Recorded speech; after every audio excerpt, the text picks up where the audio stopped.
अस्सलाम वालेकुम। मेरा नाम डॉक्टर अकील नथ है। मैं कंसल्टेंट न्यूरोसर्जन हूँ। Lahore general hospital Punjab institute of neuro sciences में बतौर असिस्टेंट प्रोफेसर ऑफ न्यूरोसर्जरी काम कर रहा हूँ।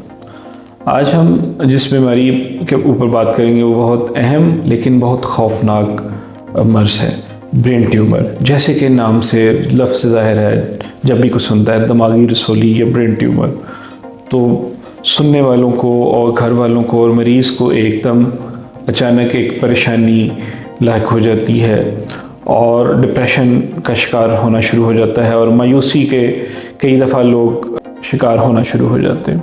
तो हम इस पे कुछ थोड़ी सी बात करेंगे। वैसे तो ये बहुत वसी टॉपिक है, लेकिन मैं कोशिश करूँगा कि इसके चीदा चीदा जो चीज़ें हैं उनको मैं डिस्कस करूँ।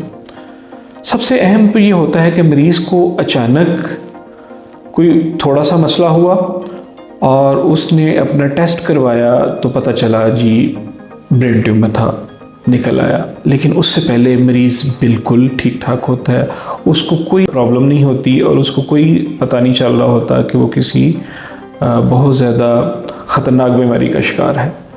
तो क्या इसकी इब्तदाई अलामात होती हैं जिससे हम शुरू में ही डायग्नोस कर सकें या अर्ली स्टेजेस पे डायग्नोस कर सकें कि फ़लाँ पेशेंट को कहीं खुदा खास्ता या आपको खुदा खास्ता कहीं ब्रेन ट्यूमर तो नहीं है।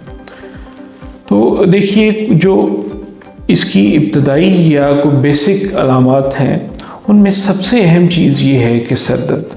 अगर आपको मुसलसल सर दर्द रहती है या ऐसी सर दर्द है कि जो आपको रेगुलरली आपको पैनाडोल या कोई दवाई खानी पड़ती है, सुबह आप उठते हैं तो आपको सर दर्द हो रही होती है, आपको चक्कर आने शुरू हो जाएं, आपका दिल मतलाना शुरू हो जाए, वोमिटिंग शुरू हो जाए, आपको कोई हेयरिंग प्रॉब्लम शुरू हो जाए, खुदा न खास्ता आपके हाथ पाँव या चेहरे का कोई हिस्सा सुन्न हो रहा हो या खुद ब खुद ऑटोमेटिकली ये हिलना शुरू हो जाए या फटना शुरू हो जाए, या झटके जिसमें आपके खुद हाथ की उंगलियों से पाँव की उंगलियां या जिस्म के किसी भी हिस्से का फड़फड़ाना, चेहरे का किसी एक तरफ खिंचना, या नज़र में कोई कमी या नज़र में धुंधलापन, या आपको चलते चलते आप अपना बैलेंस मेंटेन ना कर पा रहे हो, आपको लगता है कि आप जैसे गिर रहे हैं। अगर खुदा खास्ता आपको इस तरह की बीमारियां या इस तरह की अलामत आ रही होती तो इनको संजीदा लें, इनको लाइट ना लें और अपने डॉक्टर से रब्ता करें और अगर हो सके तो अपने दिमाग का CT स्कैन या MRI करवाएं।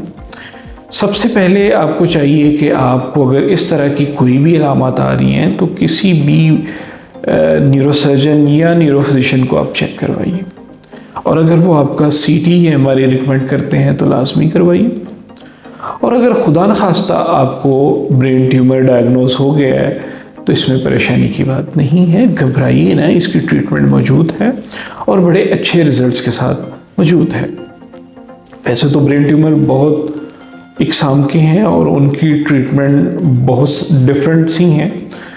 कुछ ट्यूमर्स ऐसे हैं जिनको हम बग़ैर चीरा दिए नाक के रास्ते से कैमरे के साथ निकाल लेते हैं, जो कि बिलखुसूस नज़र की नसों पे जो पिट्यूटरी ट्यूमर्स होते हैं उनको हम बग़ैर किसी इंसिजन से थ्रू नोज़ निकाल लेते हैं।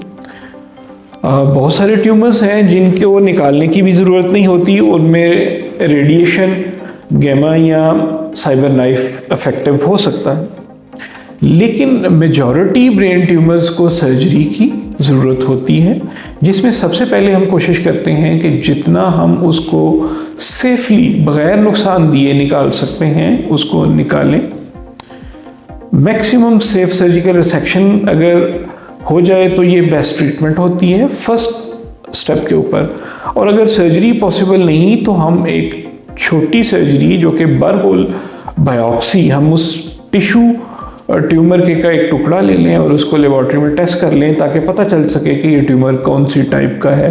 तो ये दो बेसिक जो ट्रीटमेंट्स हैं, आइदर सर्जरी या बायोप्सी, ये सबसे पहली ट्रीटमेंट स्टेप है।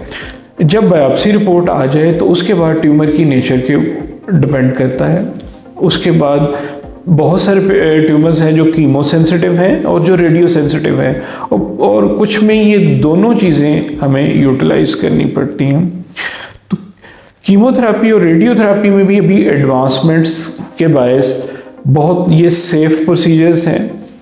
कीमोथेरेपी का अमल जो कि पहले बहुत पेचीदा और मरीज़ के लिए परेशानी का बायस होता था, अब उसमें बहुत सारी ऑप्शंस हैं जिनके बायस पेशेंट कीमोथेरेपी का कोर्सेज घर बैठ के भी ले सकता है। वो टैबलेट्स और कैप्सूल की फॉर्म में भी ब्रेन ट्यूमर्स के लिए अवेलेबल है। इसके अलावा रेडिएशन में जो होल ब्रेन रेडिएशन के अलावा अब स्टीरियोटैक्टिक रेडिएशंस जो कि सिर्फ उतने हिस्से को रेडिएट करते हैं जहाँ पे ब्रेन ट्यूमर अवेलेबल है।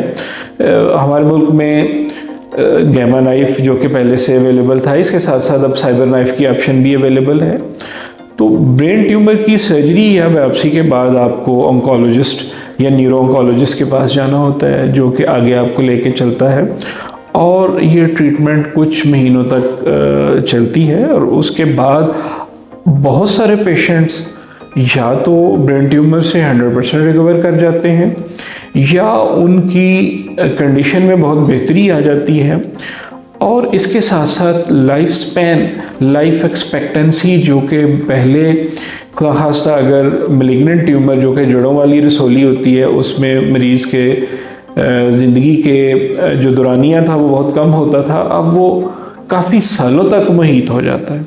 इवन 10-10 साल तक, 15-15 साल तक लोग विदाउट फर्दर ट्रीटमेंट भी सर्वाइव कर रहे होते हैं। तो लिहाजा इससे डरिए नहीं, जो इसकी ट्रीटमेंट पॉसिबल है वो कीजिए। अल्लाह ताला मेहरबानी करने वाला है और बहुत रहीम और करीम है। अल्लाह ताला हम सबको ऐसी मुसीबत से बचाए। अपना और अपने पैरों का ख्याल रखिए। अल्लाह हाफिज़।